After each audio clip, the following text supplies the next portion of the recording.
નમસ્કાર દર્શક મિત્રો, હું છું એન્કર અર્પિતા પટેલ। દેશભરના તાજા અને સચોટ સમાચાર આપણી ભાષામાં જોવા માટે A1 અભિપ્રાય ન્યૂઝમાં આપનું હાર્દિક સ્વાગત છે।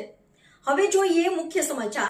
કચ્છની આડેસર પોલીસ સ્ટેશન વિસ્તારમાંથી પ્રોહિબિશનનો ગણનાપાત્ર કેસ શોધી કાઢતી લોકલ ક્રાઇમ બ્રાન્ચ પૂર્વ કચ્છ ગાંધીધામ પોલીસ મહાનિરીક્ષક શ્રી ચિરાગ કોડિયા સાહેબ, સરહદી રેન્જ ભુજ તથા પોલીસ અધિક્ષક સાગર બાગમારા સાહેબ પૂર્વ કચ્છ ગાંધીધામનાઓ તરફથી જિલ્લામાં પ્રોહિબિશનની પ્રવૃત્તિ નેસ્તનાબૂદ કરવા જરૂરી સૂચના આપેલ હોય, જેથી police inspector NN Chudasama LCB નાઓની આગેવાનીમાં LCBની ટીમ આડેસર પોલીસ સ્ટેશન વિસ્તારમાં પેટ્રોલિંગમાં હતી।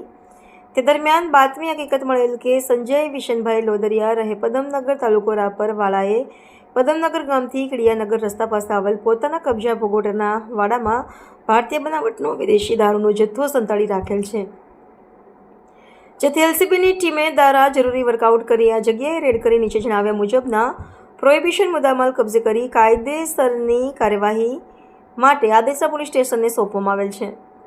હાજર ન મળી આવેલ આરોપીનું નામ સંજય વિશનભાઈ લોદરિયા। કબજે કરેલ મુદ્દામાલની વિગત જોઈએ તો 500 mlના બિયર ટીનની નંગ 1244, જેની કિંમત ₹2,73,680।